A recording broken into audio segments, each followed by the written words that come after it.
నమస్తే, welcome to our channel. ప్రముఖ వివాదాస్పద సినీ దర్శకుడు రామ్ గోపాల్ వర్మ ఎట్టకేలకు పోలీసుల విచారణకు హాజరయ్యారు.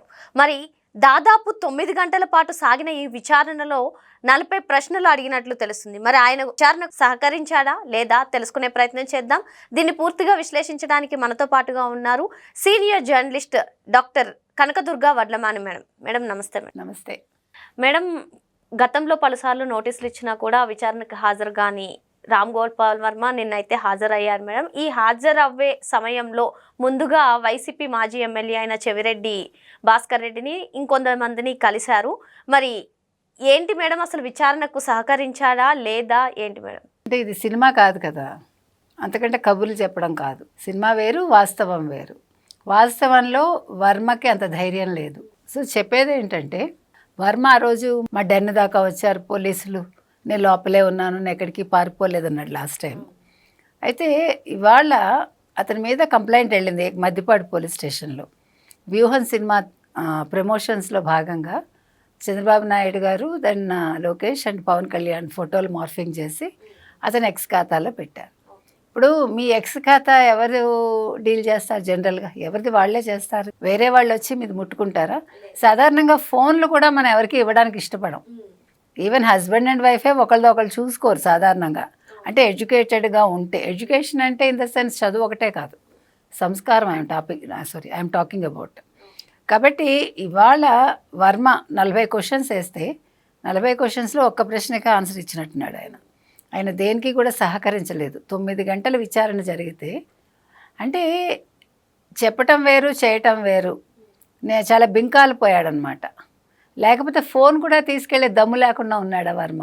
ఇప్పుడు నువ్వు ఎవరు నీ ఎక్స్ ఖాతాలో పోస్ట్ చేశారు, మీరా ఇంకెవరైనా అంటే ఏమో నాకు తెలీదు అంటే బాగా వైసీపీ నీళ్ళు వంటబట్టాయి కదా. వాళ్ళకి తెలిసిందా 3 పదాలే మనం ఎన్నిసార్లు చెప్పుకున్నా. మేడం, ఈ పోస్టింగ్స్ గురించి ఎవరు చేశారు అనే విచారణలో అడిగే క్రమంలోనే ఫోన్ గురించి అడగా, నా ఫోన్ తీసుకురాలేదు. అదే నేను చెప్తున్నా, నేను ఫోన్ తేలేదు, కారులో మర్చిపోయాను, కారు హైదరాబాద్ వెళ్ళిపోయింది, ఇన్ని కబుర్లు చెప్పాడు. అంటే నువ్వు విచారణకు వెళ్ళినప్పుడు నీ ఫోన్ తీసుకెళ్లాలన్న కనీస జ్ఞానం మీకు లేదా? సినిమాలు మరి అన్ని రకాలుగా తీశారు కదా, మరి అంటే మీరు తీయలేదా సినిమాలు కూడా వర్మ తీయలేదా? ఎందుకంటే మీ ఎక్స్ ఖాతా మీరు హ్యాండిల్ చేయనప్పుడు మీ సినిమాలకి డైరెక్షన్ మీరు చేయలేదా అని మనం ఇవాళ వర్మని అడుగుతున్నాం. అంటే ఆ కథ కానీ ఆ వెనకాల బుర్ర కానీ మీది కాదైతే అది ఎవరిదో. ఎందుకంటే ఇవాళ మీకు విచారణ ఎదుర్కొనే ధైర్యం లేనప్పుడు మీరు ఒక డైరెక్టర్గా సినిమాలు తీసి ప్రజలకు మీరేం చెప్పదలుచుకున్నారు, ప్రజల్ని మీరు ఏ రకంగా ఎడ్యుకేట్ చేయదలుచుకున్నారు? This is what we are asking. అవునా కదండి? ఇప్పుడు నువ్వు ఒక మంచి దర్శకుడిని అనుకుంటావు, తర్వాత ఒక పర్వర్టెడ్గా అయిపోయాడు ఆయన. ఎంత దిగజారటం అంటే మనిషి. యాంకరో అమ్మాయి హీరోయిన్ స్థాయి ఉందో మనకు తెలియదు. ఆ అమ్మాయి కాలు నాకటం ఏంటండి? అంటే ఒక శివ లాంటి సినిమా తీసిన వ్యక్తి అంటే డైరెక్టర్ అంటే ఇలా ఉండాలి, క్షణక్షణం ఇలా ఉండాలి అంటే ఒక క్రేజ్ సంపాదించుకుని, నేను చాలా చదువుకున్న వ్యక్తిని, నాకు చాలా తెలివితేటలు ఉన్నాయని ఒకప్పుడు చెప్పుకునేవాడు వర్మ. అటువంటి వర్మ ఈ రకంగా మారడం, ఈ రకంగా దిగజారిపోవటం అనేది చిత్రంగా ఉంది అందరికీ. ఎందుకంటే ఇవాళ నీకు నీ ఫోన్ ధైర్యంగా ఇచ్చే ధైర్యం లేదు నీకు. అంటే ఒక పోలీస్ అడిగినప్పుడు ఎస్ నేను తప్పు చేయలేదు అని చెప్పమానండి, నా ట్విట్టర్లో నేనే పోస్ట్ చేశానని చెప్పే ధైర్యం ఉండాలిగా. పోస్ట్ చేసినప్పుడు నేను చేశానని చెప్పే ధైర్యం కూడా నాకు ఉండాలిగా. నువ్వు అంటే అప్పుడు ఆ ప్రభుత్వం ఉంది కాబట్టి నువ్వు విరవీగావు. ఈరోజు నీకు ఆ ప్రభుత్వం లేదు కాబట్టి విచారణకు ముందు ఎవరి దగ్గరికి వెళ్ళావు? నేను విచారణకు వస్తానని ఒప్పుకున్నావు మొత్తానికి, దాంకోకుండా. అంతకుముందంతా కూడా దాగుడు మూతలాడాడు కదా. ఇప్పుడు ఏం చేశాడు? ఒక చెవిరెడ్డిని వెళ్ళి కలిశాడు. నీకు చెవిరెడ్డి అన్న వత్తాసు పలుకుతాడా? చెవిరెడ్డిని ఎందుకు కలిశాడు మీకు అర్థమైందా? ఇవాళ ఐపాక్ టీంకి అతను ఇన్ఛార్జిగా ఉన్నాడని మనకు న్యూస్ వచ్చింది. ఎంత నిజమో మనకు తెలియదు సోషల్ మీడియాకి సంబంధించి. So that is the reason ఆయన చెవిరెడ్డిని కలవటానికి కారణం అది. మీకు అర్థమైందా ఇప్పుడు? అంటే ప్రతిదానికి ఒక పర్పస్ ఉంటుంది. ఇవాళ సోషల్ మీడియా ఆయన హ్యాండిల్ చేస్తున్నాడు కాబట్టి ఇవాళ ఈయన ఆయన్ని కలిశాడు. జగన్మోహన్ రెడ్డిని కలిసే ధైర్యం లేదు. జగన్మోహన్ రెడ్డి ఎక్కడున్నాడు? యలహంకకి జంప్ అయిపోయాడు ఆల్రెడీ. 2 రోజులు ప్రెస్ మీట్లు అన్నాడు, పారిపోయాడు. సజ్జలు ఎక్కడున్నాడు? ఆ రోజు సజ్జలు ఉన్నాడు, ఈరోజు సజ్జలు ఎక్కడ ఉన్నాడో తెలియదు, సజ్జల భార్గవరెడ్డి ఎక్కడ ఉన్నాడో తెలియదు. వాళ్ళ పేర్లు ఎందుకంటారేమో. గతంలో సోషల్ మీడియా అంతా వాళ్ళే చూశారు, వాళ్ళ హయాంలోనే ఈయన ఈ నాటకాలంతా ఆడాడు. కాబట్టి ఇవాళ ఆయనకి విచారణ జరుగుతూ ఉంటే బయట ఎవరు వెయిట్ చేశారు? ఓ చెవిరెడ్డి వెయిట్ చేశాడు, ఇంకా ఎవరో 2-3 వెయిట్ చేశారు అక్కడ బయట, వైసీపీ వాళ్ళే. చెవిరెడ్డి వెయిట్ చేయడం ఏంటి మనకు అర్థం కాలే. వర్మ కోసం చెవిరెడ్డి రావడం ఏంటి? వర్మ ఏమైనా అంత ముఖ్యుడా? అంటే వ్యూహం సినిమా తీసేస్తే గొప్పవాడైపోతాడా? గొప్పతనం అనేది మీ క్యారెక్టర్ని బట్టి ఉంటుంది. క్యారెక్టర్ ఎక్కడుంది ఇప్పుడు వర్మకి? ఒకప్పుడు ఏమైనా ఉందేమో మనకు తెలీదు. అంటే ఎందుకు అయ్యి ఉంటాయి మేడం ఈ డిస్కషన్? ముందు విచారణకు వెళ్ళే ముందు చెవిరెడ్డి గారితో డిస్కషన్, ఇంకా మిగతా ఎమ్మెల్యేతో కూడా డిస్కషన్. అంటే క్వశ్చన్స్ ఇలా క్వశ్చన్స్ అడిగితే ఇలా ఆన్సర్ చెప్పు అన్న. నువ్వు ఏం అడిగినా కూడా నాకు తెలియదు అని చెప్పు. గతంలో కూడా అందరికీ ట్రైనింగ్ ఇచ్చుకున్నారు కదా, నాకు తెలీదు, నేను మర్చిపోయాను, గుర్తులేదు, ఈ 3 పదాలు మాత్రం బట్టి పట్టిస్తారు. అంటే తప్పు చేసినప్పుడు మేము ఉంటామంటారు, తప్పు అది ప్రూవ్ అయ్యాక తప్పించుకోవటానికి ఈ 3 మాటలు చెప్పండి అంటారు.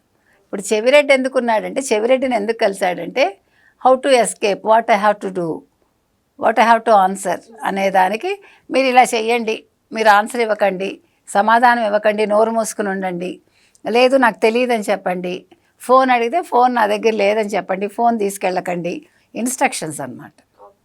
అంటే ఒక లాయర్ ఉంటాడు పక్కన, లాయర్ని సంప్రదించాక, అంటే ఇప్పుడు మంచి వాటికి ఎట్లా లాయర్స్ ఉంటారో చెడు నేర్పించడానికి కూడా లాయర్స్ ఉంటారు. లాయర్ చదివేవాడు క్రిమినల్ లాయరు అవుతాడు, మామూలు లాయరు అవుతాడు, సివిల్ లాయరు అవుతాడు, సివిల్ క్రిమినల్ ఉంటారు, అన్నీ ఉంటారు. కాకపోతే ఏంటంటే కొంతమందికి ఎథిక్స్ ఉంటాయి, కొంతమందికి ఎథిక్స్ ఉండవు. ఉండనప్పుడు వాళ్ళు ఇలాంటి వాళ్ళకే చేస్తారు. ఈవెన్ మీకు కసబుకు కూడా లాయర్ ఉంటాడుగా. ఇప్పుడు జనరల్గా ఎవరికి ఉంటారంటే మంచి వాళ్ళకి ఉంటారు. ఈవెన్ ఇప్పుడు 100 మందిని చంపిన వాడికి కూడా లాయరు నేను ఉంటానని ముందుకు వస్తాడు. అది జరుగుతుంది. అంటే వాడికి కూడా మానవ హక్కులు ఉంటాయి, అది మనం చెప్పేది. వాడు తప్పు చేసేప్పుడు మానవ హక్కులు గుర్తురావు వాడికి. వాడు తప్పు చేశాక వాడి రైట్స్ వాడికి గుర్తుకొస్తాయి.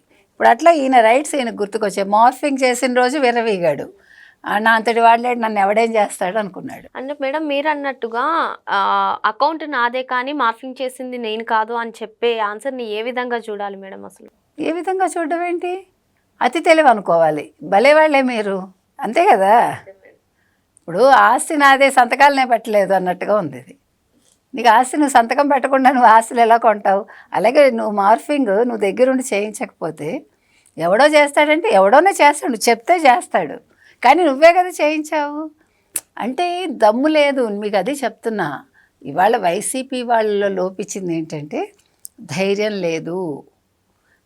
అంటే నిజంగా తప్పు చేస్తే ఎస్ నేను వైసీపీ కోసం చేశాను, నేను జగన్మోహన్ రెడ్డి కోసం చేశాను, నేను చేశానండి, నన్ను అరెస్ట్ చేసుకుంటారా చేసుకోండి అనాలి, అవునా కదా? గతంలో అలాగే ఐ డోంట్ కేర్ అనేవాడు. ఏమైపోయాడు ఆ వర్మ?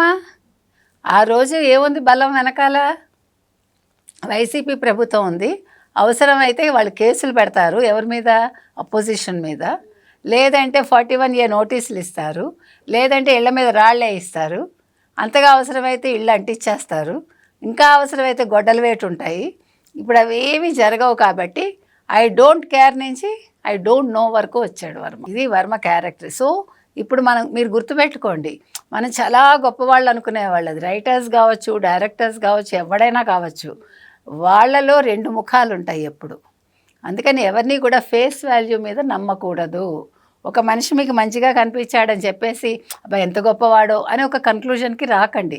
గుర్తుపెట్టుకోండి, you have to see the other side of the person. మనిషి ఎప్పుడూ కూడా పబ్లిక్లో ఒకలా ఉంటాడు, వ్యక్తిగతంగా ఒకలా ఉంటాడు. వ్యక్తిగతం చూశాక మీరు ఒక డెసిషన్కి రావాలి ఎవరైనా సరే. ఈవెన్ అమ్మాయిలు పెళ్ళిళ్ళ విషయంలో కూడా దీన్ని అప్లై చేసుకోవాలి. ఎందుకు చెప్తున్నామంటే ఈ రోజుల్లో మీరు పూర్వం వేరు, ఇప్పుడు అసలు మనం నమ్మలేం కదా. అవును. సో ఇవాళ వర్మ విషయం మీరు తీసుకున్నారంటే వర్మలో ఇవాళ ఆ ధైర్యం లేదు, ఆ దమ్ము లేదు, భయం తప్ప. ఇప్పుడు నిజంగా చేతనైన వాడైతే అరెస్ట్ చేసుకోమనేవాడు. ఆ రోజు అన్నాడు కదా, దమ్ముంటే అరెస్ట్ చేసుకోండి అని. ఇవాళ అనగలుగుతున్నాడు? అనలేడు, భయం ఇప్పుడు. కాబట్టి ఇలాంటి వాళ్ళని మనం డైరెక్టర్స్గా యాక్సెప్ట్ చేయాలా అనేది ఆలోచించాలి. మరి వైసీపీ అధికారంలో ఉండగా అధికార బలంతో ఐ డోంట్ కేర్ అన్న వర్మ ఇప్పుడు అధికారం కోల్పోయిన తర్వాత ఎవరు సపోర్ట్ లేకపోయేసరికి ఐ డోంట్ నో వరకు వచ్చారని చెప్పి మేడం చెప్తున్నారు. Thank you.